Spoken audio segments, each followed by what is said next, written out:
acara-acara yang seperti ini jamaah dirahmati Allah Subhanahu wa taala adalah merupakan sunnah. Yang pertama, adanya akikah adalah perintah baginda Nabi sallallahu alaihi wasallam ketika dilahirkan anak manusia, yang di hari yang ketujuh adalah tudbahu anhu, yaitu disembelih daripada kambing. Bagi laki-laki adalah 2 ekor, perempuan 1 ekor. Lalu sama kemudian diberikan nama. Ini adalah tanda syukur kita kepada Allah ketika Allah berikan amanah kepada kita. Karena anak adalah amanah, istri pun adalah amanah, keluarga adalah amanah, dan yang terbesar mengemban amanah adalah seorang laki-laki, yaitu sebagai kepala ahli keluarganya atau lokomotifnya daripada keluarganya. Maka sebagai seorang suami atau kepala keluarga adalah merupakan contoh yang terbaik buat keluarganya dan anaknya. Suatu ketika baginda Nabi sallallahu alaihi wasallam menjelaskan dan bertanya kepada para sahabat radhiyallahu anhum ajma'in, "Atadruna 'anil raqub?" Apakah kalian tahu siapakah orang yang mandul? Kata baginda Nabi. Maka ditanya siapakah orang yang mandul, sahabat Ibnu Mas'ud dan sahabat yang lain menjawab, "Ya Rasulullah, sungguhnya orang yang mandul adalah orang yang gak punya anak." Dan kita pun tahu orang yang mandul itu adalah orang yang tidak punya anak. Tetapi versi baginda Nabi SAW, beliau bersabda, orang yang mandul adalah bukan orang yang gak punya anak, tetapi orang yang punya anak banyak, tetapi anaknya tidak membantu untuk kebahagiaan orang tuanya ketika meninggal dunia. Jadi kita punya anak 10 tetapi tidak menolong kita di akhirat, maka kita dikatakan oleh baginda Nabi sebagai orang yang mandul.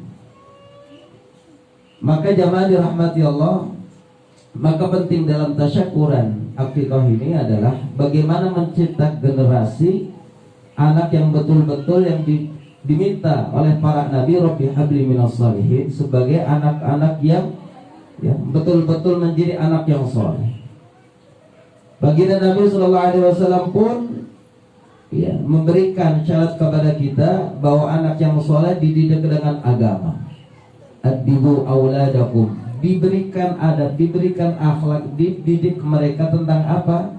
Hubbi nabiyikum, mencintai daripada Nabi, kenal kepada baginda Nabi, keturunannya Nabi, orang tuanya Nabi, sahabatnya Nabi. Wa hubbi ahli baitihi, kenal kepada keluarganya. Wa qiraatil Quran, dan membaca Al-Quran. Ini tugas sebagai orang tua kepada anak, supaya jangan sampai kita dibilang Rasul sebagai orang yang mandul. Maka Bapak Ibu yang dirahmati Allah Subhanahu wa taala, yang kedua, bahwa adanya simbolis-simbolis yang ada. Satu, al-ismu ad-du'a, nama adalah ad-du'a. Maka nama ini akan membawa kepada kebahagiaan, dan setiap orang yang memanggilnya adalah mendoakannya. Aslam, maka seluruh mengatakan bahwa dia selamat, selamat, selamat, selamat, selamat. 1000 orang memanggilnya, maka selamat, selamat, dan seterusnya. Ahmad, terpuji, maka orang yang 1000 orang memanggilnya, maka terpuji, terpuji, terpuji, terpuji. Kalau ada orang namanya Jahannam, Jahannam, Jahannam, Jahannam, na'udzubillah. Fir'aun, Masya Allah. Ini nama adalah penting. Doa, al-ismu doa, nama adalah doa. Walaupun anak itu mungkin na'udzubillah min dzalik bandel, tapi akan tertolong dengan doanya. Dirinya tidak bisa membawa daripada kesolehan, tapi sebab doanya orang-orang soleh, karena memanggilnya dengan penuh keridhaan, maka akan mengangkat nih anak menjadi orang-orang yang soleh. Jamaah dirahmati Allah Subhanahu wa taala, saya mau menyampaikan ada beberapa buat kita, dan khususnya buat Ustadz Yusri dan kita yang sudah nikah ataupun yang belum, menjadi bekal kita. Mendidik anak itu ada 2 macam. Yang pertama, pendidikan sebelum lahirnya anak, dan pendidikan setelah lahirnya anak. Dari mana? Pertama dari yaitu tarbiyatun ya, nikah. Pendidikan dari pernikahan. Kalau laki-lakinya soleh ketemu istri, calon istri yang soleh, insya Allah perjalanannya bagus. Mukminin wal mukminat, qanitin wal qanitat, shadiqin wal shadiqat, dan seterusnya. Jadi syarat utama kalau kita ingin mencetak anak yang soleh, kita kudu soleh. Nanti Allah kasih istri pasangan yang soleh, solehah. Tarbiyatun nikah, nggak ada istilah pacaran, nggak ada istilah jalan bareng. Itu namanya tarbiyatun nikah dari awal itu. Jadi dari awal prosesnya itu sudah dengan agamis, dengan perintah Allah dan Rasulnya, menjauhi larangan Allah dan Rasulnya dalam hal sebelum pernikahan. Karena memang belum halal, tidak boleh ikhtilat dan lain sebagainya. Itu tarbiyatun nikah. Yang kedua, tarbiyatul jima. Pendidikan ketika mencetak anak. Jangan sampai kita ya lupa bismillah. Oh ya, doa maaf ya, doa berhubungan kita nggak tahu. Singkat doanya. Allahumma barik lana bima razaqtana, itu memakan lontong. Minta keberkahan kepada Allah, yang ditanam itu dengan izin Allah. Kalau memang ridho Allah, diawali dengan bismillah dan membaca doa, maka anak itu akan menjadi anak yang soleh. Enggak main-main. Sebelum kita maaf berhubungan itu harus suci, ya.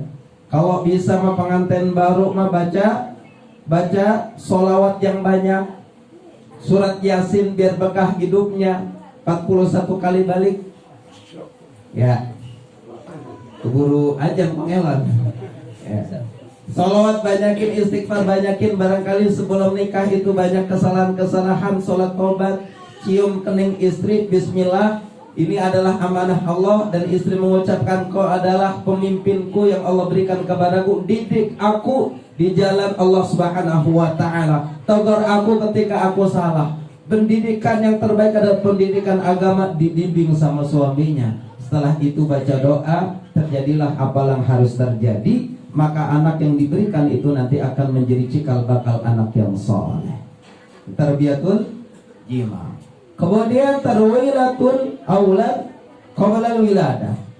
Setelah bunting ya, hamil dari 4 bulan. Ya, ini dalam hadis arba'in disebutkan akan ditentukan daripada rizkinya, ajalnya, keadaannya syaqiyun aw sa'idun. Maka sehingga biasanya, dan itu merupakan sunnah, dibacakan ya surat-surat ya yang berkenaan dengan tarbiyatul aulad. Surat Maryam, barangkali nanti anaknya ya perempuan, maka solehnya seperti solehannya Maryam. Dibacakan surat Yusuf ya, biar ganteng, bukan. Jangan nyesel nanti udah surat Yusuf dibacaan berkali-kali, lahir-lahir keling-keling juga. Ya, bukan salah surat Yusufnya, salah niatnya. Niatnya biar akhlaknya bagus sebagaimana akhlaknya Nabi Yusuf. Biar kuat imannya, digoda perempuan yang bukan halal, kuat. Biar kata bajunya ambil robek, dipenjarin nggak apa-apa. Yang penting terbebas daripada fitnah wanita. Bagaimana anaknya solehnya seperti itu, imannya kuat. Kemudian jamaah dirahmati Allah Subhanahu wa ta'ala, dibacakan wirid, sholawat, ada marhaban segala macam supaya anaknya cinta kepada kekasih baginda Nabi Muhammad sallallahu alaihi wasallam. Kemudian tarbiyatul aulad ba'dal wiladah. Setelah lahir ya, maka diakekahkan di umur 7 hari. 7 hari Pak Ustadz, baru kemarin bayaran buat lahiran. Orang punya duit, mana corona Ustaz. Yaudah 14 hari. 14 hari juga yang kemarin dia belum kebayaran Ustaz, urusan ini itu segala macam konsumsi. Terus ya udah 40 hari dan seterusnya. Kalau sudah lewat maka nggak ada batasan kapan mampu, maka akekahkan anak. Maka sekarang jemaah dirahmati Allah Subhanahu wa ta'ala, tasyakuran sekaligus akekah ya tentunya adalah merupakan tarbiyatul aulad ba'dal wiladah. Tasyakuran agar anak ini dekat dengan Allah Subhanahu wa ta'ala, cinta kepada Rasulullah sallallahu alaihi wasallam, dan tentunya akan menjadi qurrata a'yun kepada kedua orang tuanya. Yang terakhir, hadirnya Bapak Ibu sekalian, tentunya selain silaturahim, antara keluarga. Orang saya lama di sini mah diundang ya udah kayak keluarga. Ya udah keluarga semua di mari. Jadi mohon doanya semuanya, mudah-mudahan anak yang terlahir ini Muhammad Aslam Ihtibar Syah menjadi anak yang soleh, yang hafid, yang alim, yang da'i, yang mujahid, yang akan cikal bakal alim ulama di tempat kita. Amin ya rabbal alamin. Birullah ila ta'ala min syafaati Rasulullah sallallahu alaihi wasallam biniyatil qabul ijabah wa salamah wal barakah li hajatina Muhammad Aslam Ihtibar Syah. Al-Fatihah. A'udzu billahi minasyaitonir rajim. Bismillahirrahmanirrahim. Alhamdulillahi rabbil alamin arrahmanir rahim maliki yaumiddin.